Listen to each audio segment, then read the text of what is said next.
In 2019, Samsung has literally flooded the budget and mid-range segment with so many smartphones. And although the latest Samsung smartphones are very hard to keep track of, I was particularly intrigued by the Samsung Galaxy A50. Since this is the most inexpensive smartphone that comes with a triple camera setup and an in-display fingerprint sensor, I was very eager to test this device. And this is my Samsung Galaxy A50 review after having it used for around 2 weeks. Let's start things off with the design. Most of the Samsung's mid-range smartphones that were released in 2018 had a rather bland and outdated design that looked like they came straight out of 2015. But in the Samsung Galaxy A50, it's a whole different story. The handset comes with a glass-stick back and a plastic frame. To those of you who are wondering, glass-stick is a combination of glass and plastic molded together. With this kind of setup, the back feels premium as glass yet weighs light as plastic. I really want to appreciate Samsung for having used this trick to get a more ergonomic design. The device is very comfortable to hold despite having a big battery, and the curvy edges aids in the grip. The shimmering rainbow effect at the back is also a unique touch here and looks absolutely appealing. Although the glass-stick back has its own perks, it is also a proficient fingerprint magnet, and it's really annoying. So most of the times I was like, that being said, I am concerned about the durability of this device in the long run, but I have not noticed any kinds of creaks or bends on my use. However, minor scratches have been seen at the back, and to avoid that, you can use a silicone case, which by the way comes in the box itself. On the display front, the phone has a 6.4 inches Super AMOLED panel. When I reviewed the Galaxy M10 and M20, I missed the deep blacks and bright whites of an AMOLED screen, but it's back. The tall screen here comes with a small notch on the top, which Samsung likes to call an Infinity U display. The tiny notch in this device is less obtrusive, so I didn't have any issues at all. I would have preferred a smaller chin here though, but since it's a mid-range phone, I will not fuss about it much.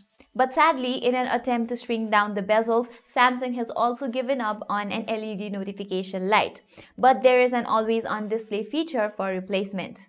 Since this feature displays all sorts of notifications, current time and date even on and off screen, I find it more useful than an LED indicator. However, it consumes more battery than an LED indicator, so the choice is totally upon you.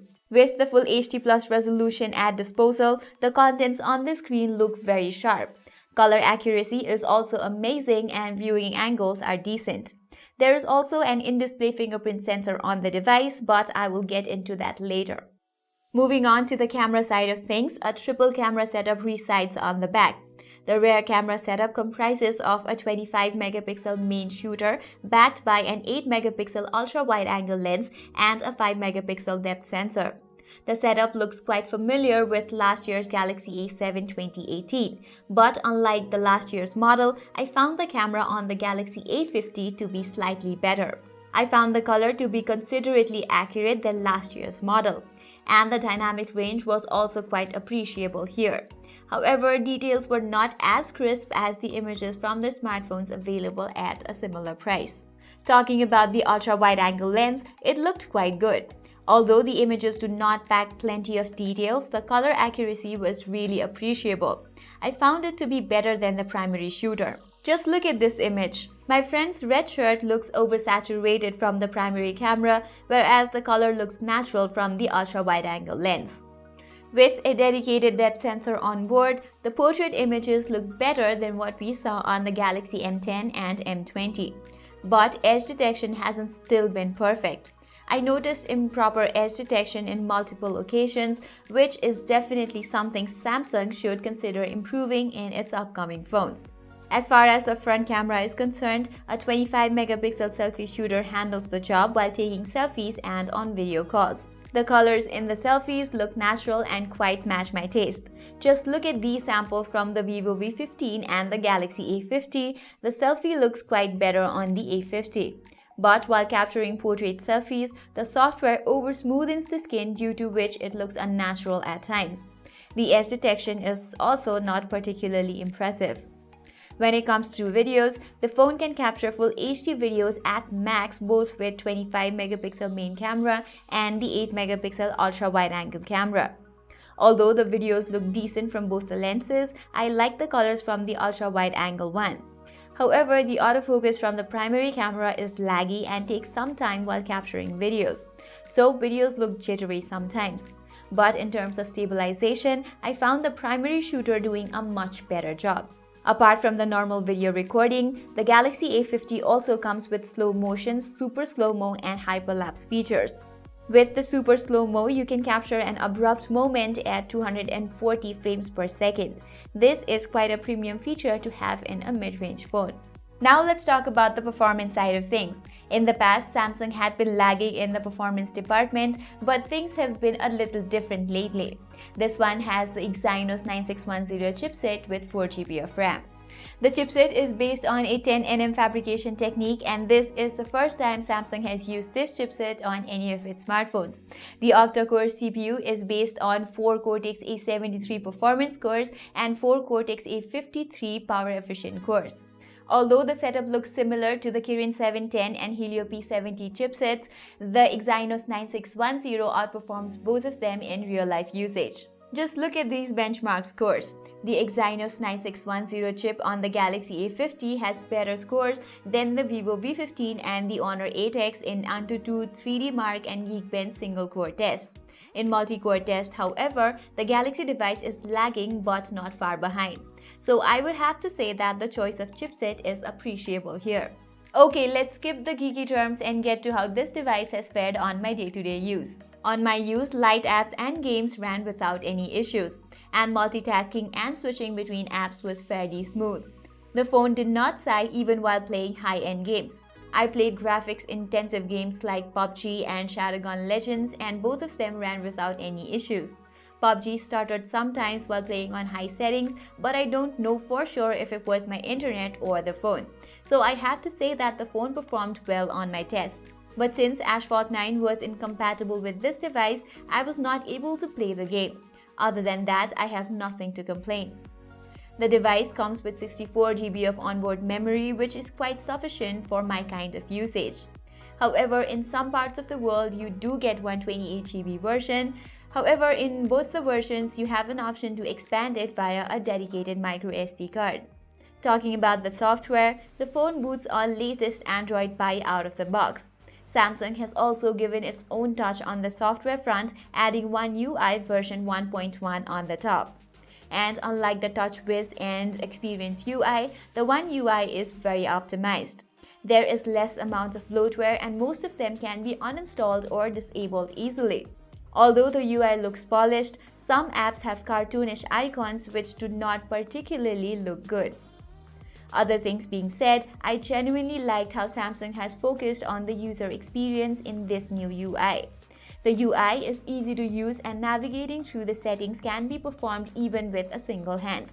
That could be one of the reasons why the UI was named One UI. Apart from that, Samsung has also enriched the phone with plenty of features. Take night mode for example. Turning on the night mode prevents eye stress and saves battery since the Super AMOLED display does not consume power at all when the pixels are black. And oh, I almost forgot, if you prefer gestures over on-screen navigation buttons, there is an option to toggle that option as well. On the security side, the phone comes with face unlock and fingerprint sensor. And as I mentioned earlier, the fingerprint sensor in this device rests under the display, and it is the least expensive phone with this fancy feature. But unlike the Galaxy S10 and S10 Plus, the fingerprint sensor on this device is an optical one and not an ultrasonic one.